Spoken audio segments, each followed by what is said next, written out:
Barbados is a small island, 21 miles by 14, less than half the size of most people's home county, and it holds one of the most complete archives of any place in the Atlantic world. Parish registers going back to the 1630s, wills, deeds, and plantation ledgers, a newspaper running from the 1730s. And, most importantly of all, the slave registers, taken every 3 years between 1817 and 1834, which list enslaved people by name, by age, and frequently by mother's name. For most descendants of slavery anywhere in the Americas, the paper trail vanishes entirely before 1870. In Barbados, it does not. It keeps going, and it keeps naming people. So yes, the archives reveal status and wealth attached to these surnames. And before we go any further, I want to be completely straight with you about whose. Because the internet is full of pages that will not be. If you carry a Barbadian surname today, in the overwhelming majority of cases that name came from the plantation, not from your ancestors' family. At emancipation, formerly enslaved people took or were assigned the surnames of the families who had owned them, or of the estate they lived on. That is the mechanism. It means the wealth in the records was somebody else's, and the status was somebody else's. And any website telling you that your surname proves your ancestors were rich is lying to you about something that matters. But here is the part those websites also miss, and it is the reason this video exists. Because Barbados documented everything so obsessively, that surname is a key. It tells you the estate. It tells you the parish. It leads you into a compensation record from 1834 with an exact sum of money on it, and into a register that may well list your own ancestor by name at a specific age in a specific year. Almost nowhere else in the hemisphere can you do that. The reason those registers exist is worth knowing, because it is a piece of bureaucratic irony that turned out to matter enormously. Britain abolished the slave trade in 1807 while keeping slavery itself legal for another quarter of a century. To police the ban, the government needed to know who was already held, so that any new arrival could be identified as illegally trafficked. So it ordered a census of the enslaved, repeated every 3 years. The purpose was enforcement, not humanity. Nobody involved was thinking about the descendants. But the effect was that a colonial administration spent 17 years writing down the names of enslaved people in a system that otherwise took enormous care not to record them as people at all. Those ledgers are now the single most important genealogical resource in the English-speaking Caribbean, and they exist because of paperwork. 12 surnames, counting down to the one that documents an unbroken line of plantation wealth from the 1640s into the present decade. If this is the kind of history you want done properly, rather than flattered, take a moment to subscribe, hit the bell, and let us begin. Number 12, Watson. Start at the margin, because it complicates everything. In the 1650s, after the Cromwellian Wars in Ireland and Scotland, thousands of prisoners, vagrants, and captured soldiers were shipped to Barbados as indentured servants. Others came as debtors, or as convicts, or simply as poor people sold a term of years. Their labor built the first plantations before African slavery came to dominate the island entirely, and when it did, they were left with nothing. Their descendants are still there, concentrated in the Scotland district of St. Andrew and St. John, historically called the Redlegs, and among the surnames recorded among them are Watson, Norris, King, and Gibson. They stayed poor for 300 years. They were white in a slave society and destitute in it at the same time, which is a position the standard version of Caribbean history has no comfortable slot for. It is worth being precise about what indenture was and was not, because both exaggeration and dismissal are common. An indentured servant served a fixed term, usually of years, after which they were legally free, and their children were born free. An enslaved person was property for life, and so were their children. Those are categorically different conditions, and conflating them is a well-worn piece of bad faith argument. But the term of indenture in the Barbadian sugar fields of the 1650s was frequently lethal, The servants were bought and sold as contracts, and those who survived it were mostly left landless on an island where all the good land was already taken. If you carry one of those names, the archives may show you something the surname origin websites will never suggest. A family that arrived in chains of a different kind and never got out of the parish. Number 11. Messiah. Bridgetown holds Nidhi Israel, one of the oldest synagogues in the Western Hemisphere, built in 1654 by Sephardic Jews, who had come from Recife in Brazil after the Portuguese retook it from the Dutch. They brought sugar expertise with them, and they brought a community that endured on the island for centuries, with its own cemetery, its own mikveh, and its own registers. Messiah is one of the surnames that came out of that community, and so are Nunes, Lindo, Pinheiro, and Baeza. Over the generations, the community shrank, intermarried and dispersed, and the names spread far beyond it, which is why Messiah today is simply a Barbadian surname, carried by Barbadians of every background. That is genuine hidden status, in the sense that almost nobody carrying the name knows the route. If it is yours, the trail runs to Bridgetown, and before that to Brazil, and before that to Amsterdam, and before that to an expulsion from Iberia in 1492. Number 10. Born. Now the wealth, and this time it belongs to the person you would not expect. Joseph Bourne was an enslaved man in Barbados who managed to purchase his own freedom, and then the freedom of his family. His son, London Bourne, born in the 1800s, became a merchant in Bridgetown, and by the 1840s he was among the wealthiest merchants in the city, holding substantial property in his own name and trading on his own account. He was also an abolitionist who worked with the movement in Britain. That is not a footnote. Barbados had a free-colored and free-black population numbering in the thousands before emancipation, and some of them owned shops, ships, houses, and land. They were legally restricted, socially barred, and taxed on their existence, and a number of them accumulated real capital anyway. If your name is Bourne, the archives hold one of the clearest documented cases in the entire British Caribbean of a family that went from enslaved to propertied inside 2 generations, by purchase, in a system designed to make that impossible. Number 9. Prescott. Samuel Jackman Prescott was born in 1806, a free man of color, and he became the single most consequential political figure of his generation on the island. He edited a newspaper called The Liberal, which campaigned relentlessly against the planter class in print, at a time when doing so was genuinely dangerous. And in 1843, he was elected to the Barbados House of Assembly, the first man of African descent ever to sit in it. That assembly had existed since 1639. It had been an unbroken instrument of planter power for 200 years. Prescott walked into it.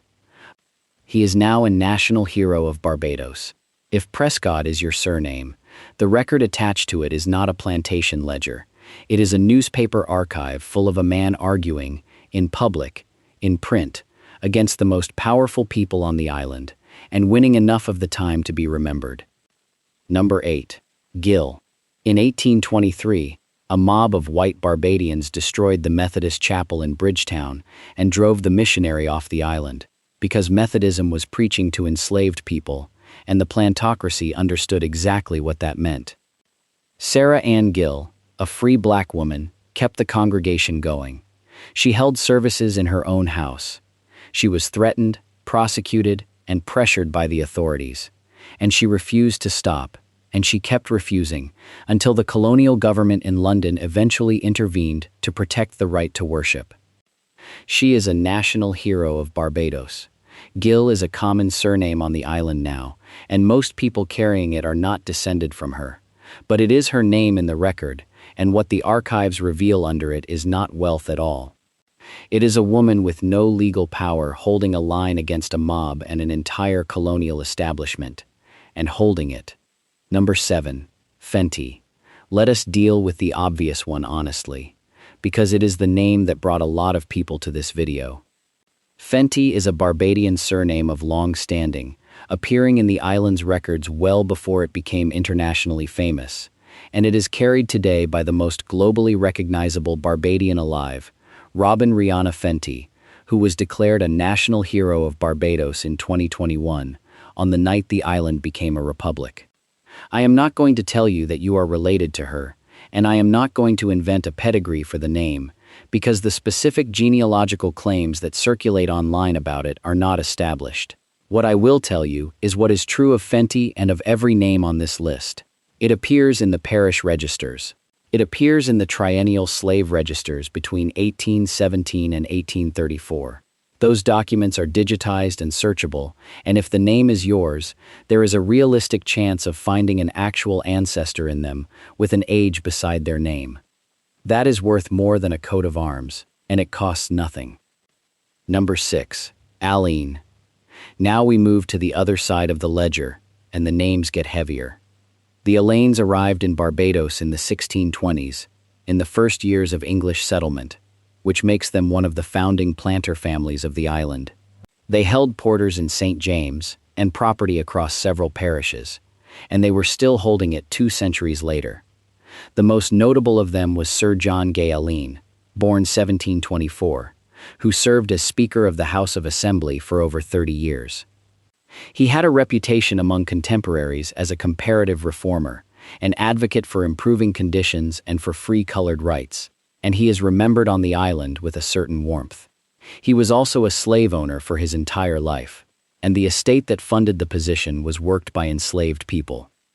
Choose a voice that resonates with you, and let's begin our creative audio journey together. Aline is now among the most common surnames in Barbados, carried overwhelmingly by Black Barbadians whose ancestors were owned by the family that bears it. That single sentence explains the structure of Barbadian surnames more efficiently than anything else I could say. Number 5. Cumberbatch. Abraham Cumberbatch bought the Cleland plantation in St. Andrew in 1728. The family held it and other property for over a century, and in the 1830s, when slavery was abolished across the British Empire, the Cumberbatch family were compensated for the loss of the people they had owned. That compensation is the crucial detail, and it applies to this entire second half of the list. The Slavery Abolition Act of 1833 did not compensate the enslaved. It compensated the owners, to the tune of £20 million, an enormous sum representing a substantial share of the national budget of the time. Every one of those payments was recorded, with names, parishes, estates, the number of people held, and the exact amount received.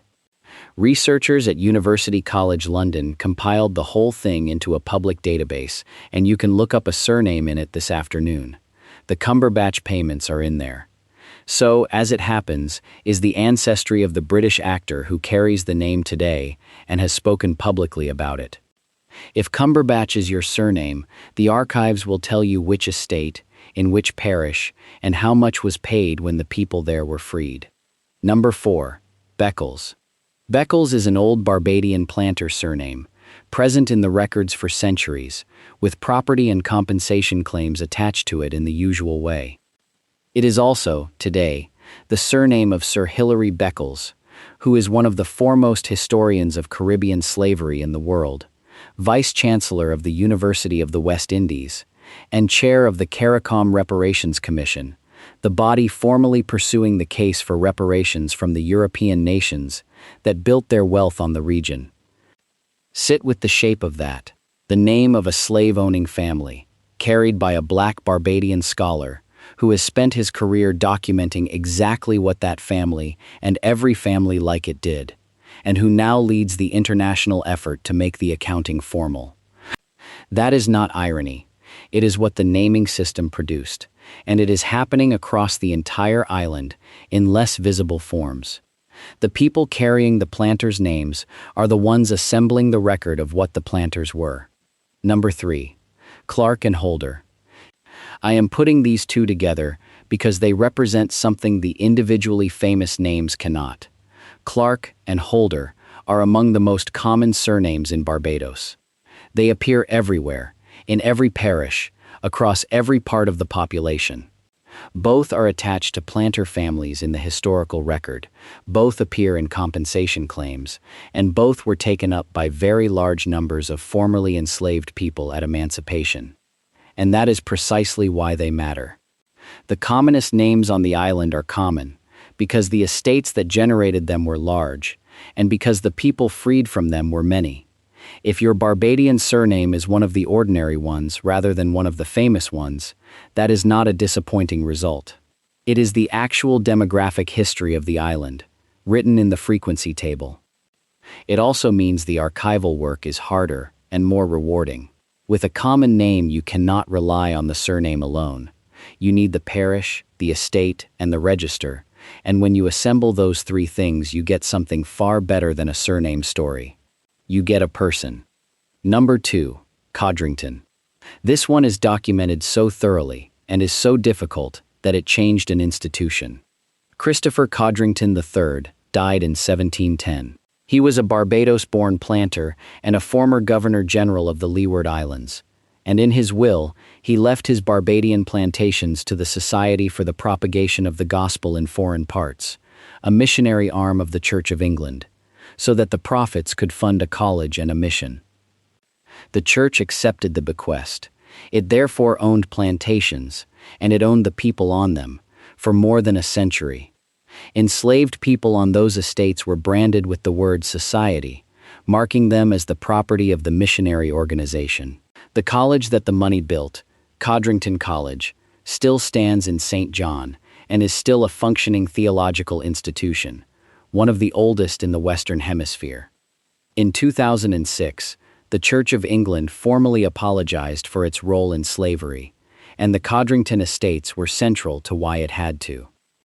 If Codrington is your surname, the archive attached to it is not a private ledger. It is the institutional record of an established church as a slave owner, kept in detail because organizations keep better records than individuals, and it is one of the best documented plantation histories in the world for exactly that reason. And number 1, Drax. In the 1640s, an Englishman named James Drax did the thing that made Barbados the richest colony in the English-speaking world, and one of the most brutal places on the planet. He worked out how to industrialize sugar. Sugar had been grown in the Atlantic before. What Drax and a handful of others assembled in Barbados was the integrated plantation, land, mill, boiling house, and a large enslaved workforce, organized into a production system.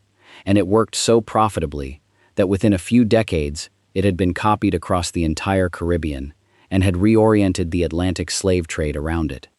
The plantation complex that dominated the Americas for 200 years was substantially prototyped on that island in that decade, and Drax was at the center of it. Drax Hall in St. George, the great house he built, is one of the oldest surviving Jacobean houses anywhere in the Americas. And here is the fact that puts this name at number 1 on this list, rather than any other. The estate stayed in the family, not for a generation, not for a century. The Drax family held Drax Hall continuously from the 1640s into the 2020s, and the current owner, a British Member of Parliament, inherited it in 2017, which made it the subject of considerable public discussion. The 1834 compensation records show the family being paid for the people they held. The line of ownership from the invention of the industrial plantation to the present day is unbroken and fully documented. There is no clearer illustration in the Atlantic world of what wealth built on slavery actually does over time. It does not disperse, it compounds. So what should you actually do with your surname? 3 things, and they are all free or nearly so. Look the name up in the Legacies of British Slavery database at University College London, which will tell you whether a family of that name received compensation in the 1830s, for how many people, and on which estate. Then search the Barbados slave registers from 1817 to 1834, which are digitized and which list enslaved individuals by name and age, and are the single most valuable genealogical resource in the Anglophone Caribbean. Then go to the parish registers, which run back to the 1630s and cover baptisms, marriages, and burials across all 11 parishes. Between those three, a great many Barbadian families can get an actual named ancestor in the 17 or 1800s. That is extraordinarily rare for descendants of slavery, and it exists because a small island with a large bureaucracy wrote everything down. And the honest summary of what the archives reveal is this. The status and the wealth in those documents belonged, in most cases, to the people who owned your ancestors, not to your ancestors.